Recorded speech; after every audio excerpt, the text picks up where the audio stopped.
अरे अरे ई का करता रहो एकदम पगलाइल बड़ा का। यही खातिर बोलैलू हो। हम बोलैले हैं तोहरा के। अरे हम अपने से आइल बनी। सुना सुना का धरा जनी तीली तीली हो यार नहीं चुमा मिली हो। तब काहे के बोलैलू हो। अरे हम ना बोलैले हो। तब का तोहर बहिन फोन कैले रही है का।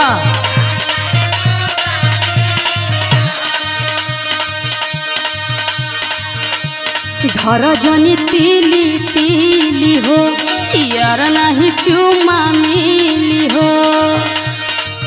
बानी हम बीमार पानी चढ़ल 4 सीसी। बानी हम बीमार पानी चढ़ल 4 सीसी। अरे ही हंस के। अरे ई का कहत रहो देखावेलू 32। ओहो हंस के देखावेलू 32। चुमा नहीं देबू तब बोलब नहीं खीसी।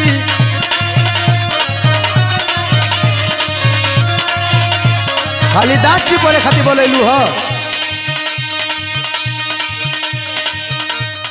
देखो हम बहुत दिक्कत में बानी हमार परेशानी पूछे के कोशिश करा। माने दिक्कत में रहतू तो मार दांत नहीं पड़तू। सुना सुना बोला बड़ी दिक्कत में बानी ये सोना मन भारी भइल बा। अरे खूब तोहार मन भारी भइल बा।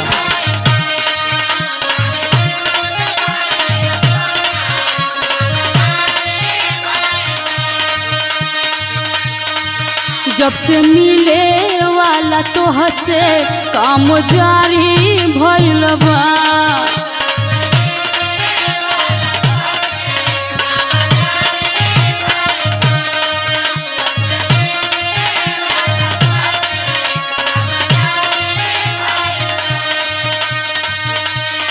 देखो तोहार मन नहीं के भारी भइल। काहे ना हो। हमके तो बुझाता कि हम ही भारी हो गइल बानी अब। अरे ना हो ऐसा कोनो बात नहीं खे। सुनो सुनो बोला बोला काहे करेलू ऐसे चोना जुआ जर जाला हो। अरे ऐसे काहे बोलत रहो। ना आजकल ढेर चोना तरी।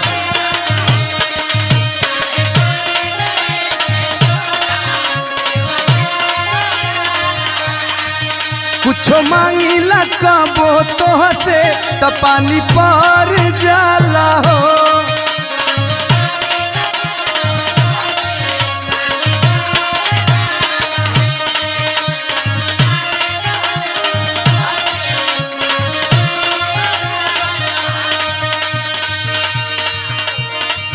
कहला पसाच तू बो ले दांत पीसी। कहला पसाच तू बो ले दांत पीसी। अरे ही हंस के ये का कहत रहो देखावेलू 32। बात ऐसा कोनो बात नहीं खे। ही हंस के देखावेलू 32। चुमा नहीं देबू तब बोलब नहीं खीसी।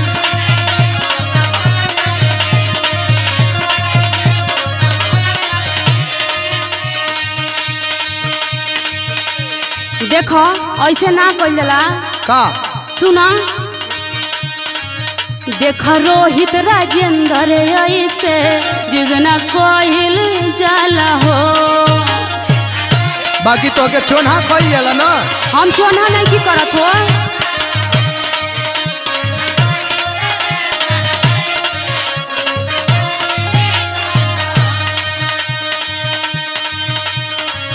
तनी बुझ हमार मजबूरी देवा कर नहाला हो। अरे खाली तू झूठ बोला तारू कौनो मजबूरी नहीं थे। हम झूठ नहीं की बोलत हो। खाली बहाना बा।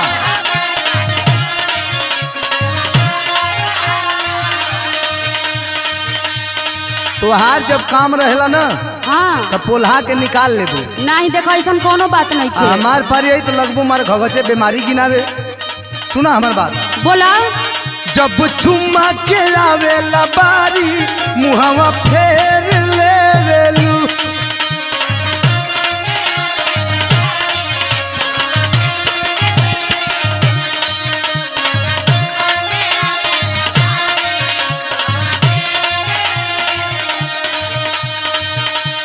बनल मूड करे जा साफा तोड़ देवेलू।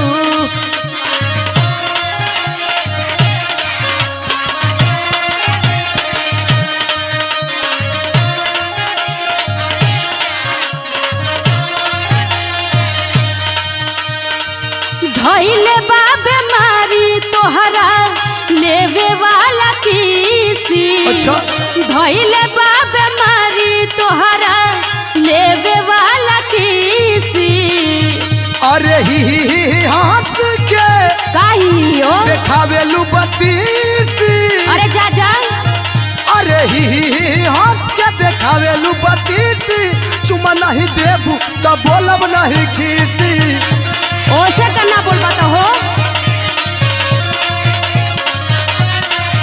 अरे चुमा नहीं देबू तो बोलब नहीं खीसी।